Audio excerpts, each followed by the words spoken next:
নমস্কার। গল্প উল্লাস চ্যানেলের আজকের নিবেদন কবিগুরু রবীন্দ্রনাথ ঠাকুরের লেখা একটি ছোট গল্প ব্যবধান। রবীন্দ্রনাথ ঠাকুর শুধু একজন কবি নন, তিনি ছিলেন বাংলা নবজাগরণের অন্যতম প্রধান ব্যক্তিত্ব। তাঁকে বিশ্বকবি বলা হয় কারণ তাঁর সাহিত্য ও চিন্তাধারা সমগ্র বিশ্বের মানুষের হৃদয় স্পর্শ করেছিল। বাংলা ছোট গল্পকে আধুনিক রূপ দেওয়ার কৃতিত্ব অনেকটাই তাঁর। সাধারণ মানুষের সুখ দুঃখ, গ্রাম বাংলার জীবন এবং মানবমনের সূক্ষ্ম অনুভূতি তিনি গল্পে তুলে ধরেন। তাঁর উল্লেখযোগ্য গ্রন্থগুলির মধ্যে রয়েছে গীতাঞ্জলি, গোড়া, ঘরে বাইরে, চোখের বালি ইত্যাদি। আজ তাঁরই লেখা একটি ছোট গল্প ব্যবধান। সম্পর্ক মিলাইয়া দেখিতে গেলে বনমালী এবং হিমাংশুমালী উভয়ে মামাতো পিস্তুত ভাই। সেও অনেক হিসাব করিয়া দেখিলে তবে মেলে, কিন্তু ইহাদের দুই পরিবার বহুকাল হইতে প্রতিবেশী, মাঝে কেবল একটা বাগানের ব্যবধান। এই জন্য ইহাদের সম্পর্ক নিতান্ত নিকট না হইলেও ঘনিষ্ঠতার অভাব নাই। বনমালী হিমাংশুর চেয়ে অনেক বড়। হিমাংশু যখন দন্ত এবং বাক্যর স্ফূর্তি হয় নাই, তখন বনমালী তাহাকে কোলে করিয়া এই বাগানে সকালে সন্ধ্যায় হাওয়া খাওয়াইয়াছে, খেলা করিয়াছে, কান্না থামাইয়াছে, ঘুম পাড়াইয়াছে এবং শিশুর মনোরঞ্জন করিবার জন্য পরিণতি বুদ্ধি বয়স্ক লোকদিগকে সবেগে শিরশ্চালন, তারস্বরে প্রলাপ ভাষণ প্রভৃতি যে সকল বয়সানুচিত চাপল্য এবং উৎকট উদ্যম প্রকাশ করিতে হয়, বনমালী তাহাও করিতে ত্রুটি করে নাই। বনমালী লেখাপড়া বড় একটা কিছু করে নাই, তাহার বাগানের শখ ছিল এবং এই দূর সম্পর্কের ছোট ভাইটি ছিল। ইহাকে খুব একটি দুর্লভ দুর্মূল্য লতার মতো বনমালী হৃদয়ের সমস্ত স্নেহসিঞ্চন করিয়া পালন করিতেছিল এবং সে যখন তাহার সমস্ত অন্তর বাহিরকে আচ্ছন্ন করিয়া লতাইয়া উঠিতে লাগিল, তখন বনমালী আপনাকে ধন্য জ্ঞান করিল। এমন সচরাচর দেখা যায় না, কিন্তু এক একটি স্বভাব আছে যে একটি ছোট খেয়াল কিংবা একটি ছোট শিশু কিংবা একটি অকৃতজ্ঞ বন্ধুর নিকটে অতি সহজে আপনাকে সম্পূর্ণ বিসর্জন করে। এই বিপুল পৃথিবীতে একটিমাত্র ছোট স্নেহের কারবারে জীবনের সমস্ত মূলধন সমর্পণ করিয়া নিশ্চিন্ত থাকে। তারপরে হয়তো সামান্য উপসত্ত্বে পরম সন্তোষে জীবন কাটাইয়া দেয়, কিংবা সহসা একদিন প্রভাতে সমস্ত ঘরবাড়ি বিক্রয় করিয়া কাঙাল হইয়া পথে গিয়া দাঁড়ায়। হিমাংশুর বয়স যখন আরেকটু বাড়িল, তখন বয়স এবং সম্পর্কের বিস্তর তারতম্য সত্ত্বেও বনমালীর সহিত তাহার যেন একটি বন্ধুত্বের বন্ধন স্থাপিত হইল। উভয়ের মধ্যে যেন ছোট বড় কিছু ছিল না। এইরূপ হইবার একটু কারণও ছিল। হিমাংশু লেখাপড়া করিত এবং স্বভাবতই তাহার জ্ঞান স্পৃহা অত্যন্ত প্রবল ছিল। বই পাইলেই পড়িতে বসিত। তাহাতে অনেক বাজে বই পড়া হইয়াছিল বটে, কিন্তু যেমন করিয়াই হোক চারিদিকেই তাহার মনের একটি পরিণতি সাধন হইয়াছিল। বনমালী বিশেষ একটু শ্রদ্ধার সহিত তাহার কথা শুনিত, তাহার পরামর্শ লইত, তাহার সহিত ছোট বড় সকল কথার আলোচনা করিত। কোনো বিষয়েই তাহাকে বালক বলিয়া অগ্রাহ্য করিত না। হৃদয়ের সর্বপ্রথম স্নেহরস দিয়া যাহাকে মানুষ করা গিয়াছে, বয়সকালে যদি সে বুদ্ধি জ্ঞান এবং উন্নত স্বভাবের জন্য শ্রদ্ধার অধিকারী হয়, তবে তাহার মতো এমন পরম প্রিয় বস্তু পৃথিবীতে আর পাওয়া যায় না। বাগানের শখও হিমাংশুর ছিল, কিন্তু এ বিষয়ে দুই বন্ধুর মধ্যে প্রভেদ ছিল। বনমালীর ছিল হৃদয়ের শখ, হিমাংশুর ছিল বুদ্ধির শখ। পৃথিবীর এই কোমল গাছপালাগুলি, এই অচেতন জীবনরাশি, যাহারা যত্নের কোনো লালসা রাখে না, অথচ যত্ন পাইলে ঘরের ছেলেগুলির মতো বাড়িয়া ওঠে, যাহারা মানুষের শিশুর চেয়েও শিশু, তাহাদিগকে সযত্নে মানুষ করিয়া তুলিবার জন্য বনমালীর একটি স্বাভাবিক প্রবৃত্তি ছিল। কিন্তু হিমাংশুর গাছপালার প্রতি একটি কৌতূহল দৃষ্টি ছিল। অঙ্কুর গজাইয়া ওঠে, কিশলয় দেখা দেয়, কুঁড়ি ধরে, ফুল ফুটিয়া ওঠে, ইহাতে তাহার একান্ত মনোযোগ আকর্ষণ করিত। গাছের বীজ বপন, কলম করা, সার দেওয়া, চানকা তৈয়ারি প্রভৃতি সম্বন্ধে হিমাংশুর মাথায় বিবিধ পরামর্শের উদয় হইত এবং বনমালী অত্যন্ত আনন্দের সহিত তাহা গ্রহণ করিত। এই উদ্যান খণ্ডটুকু লইয়া আকৃতি প্রকৃতির যত প্রকার সংযোগ বিয়োগ সম্ভব তাহা উভয়ে মিলিয়া সাধন করিত। দ্বারের সম্মুখে বাগানের ওপরেই একটি বাঁধানো বেদির মতো ছিল। 4টে বাজলেই একটি পাতলা জামা পরিয়া, একটি কোঁচানো চাদর কাঁধের ওপর ফেলিয়া গুড়গুড়ি লইয়া বনমালী সেইখানে ছায়ায় গিয়া বসিত।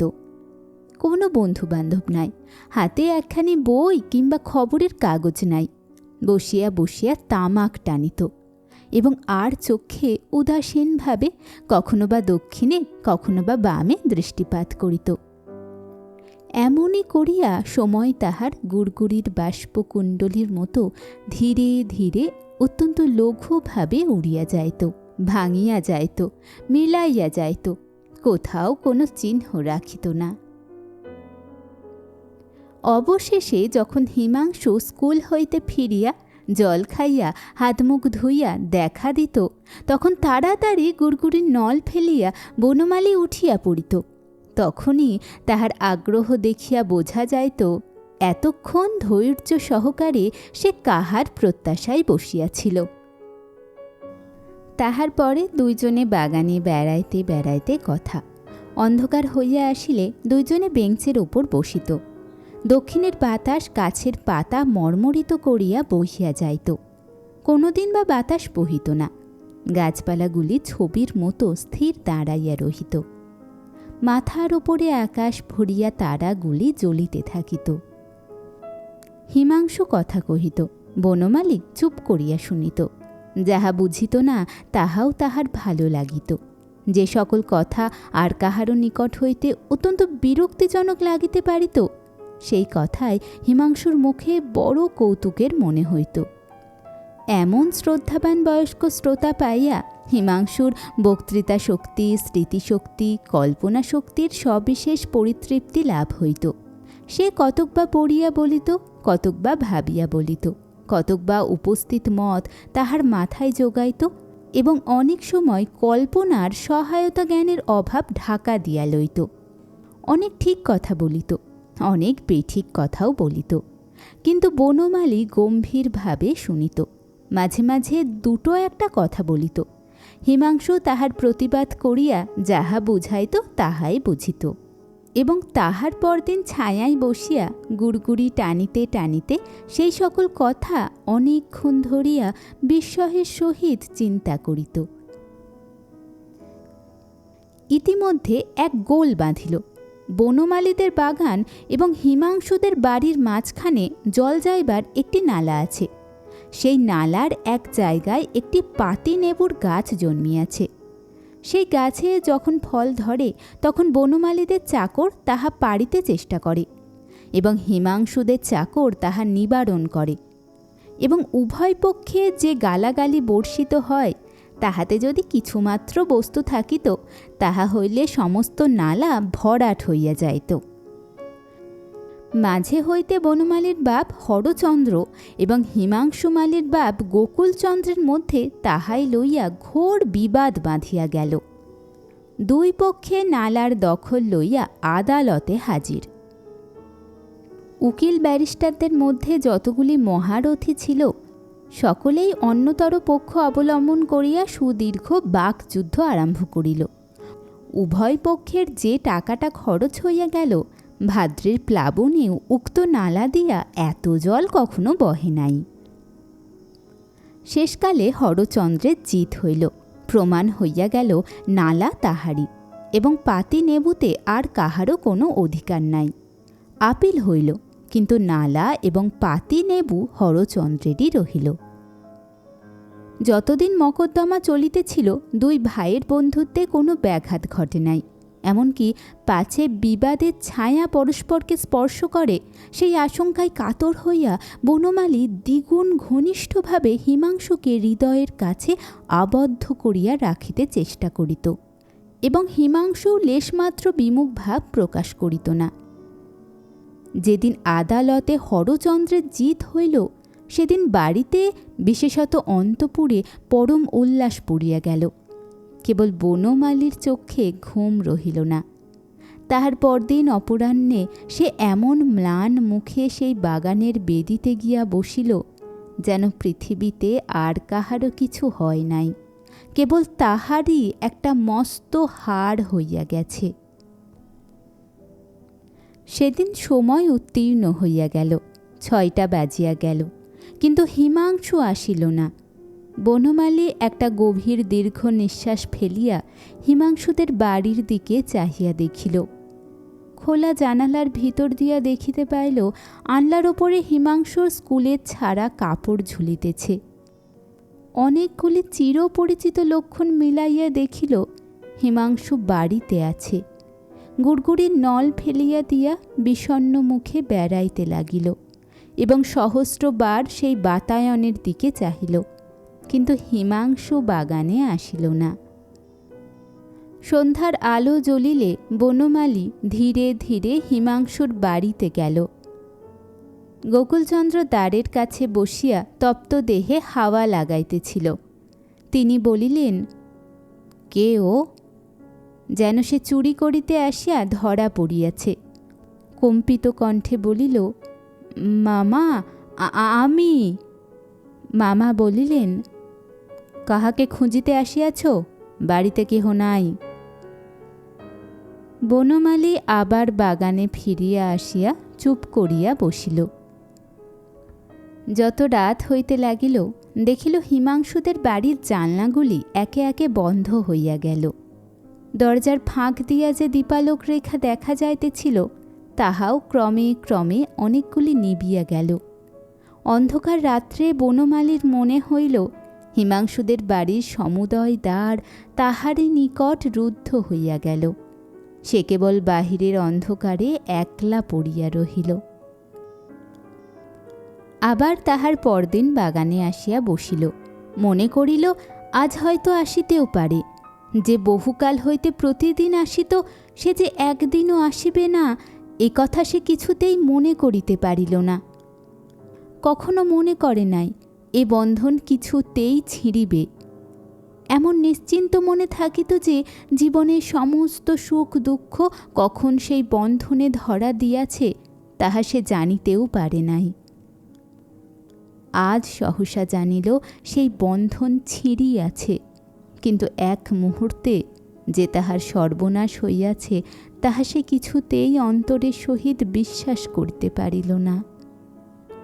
প্রতিদিন যথা সময়ে বাগানে বসিত, যদি দৈবক্রমে আসে, কিন্তু এমনই দুর্ভাগ্য, যাহার নিয়মক্রমে প্রত্যহ ঘটিত, তাহা দৈবক্রমেও একদিন ঘটিল না।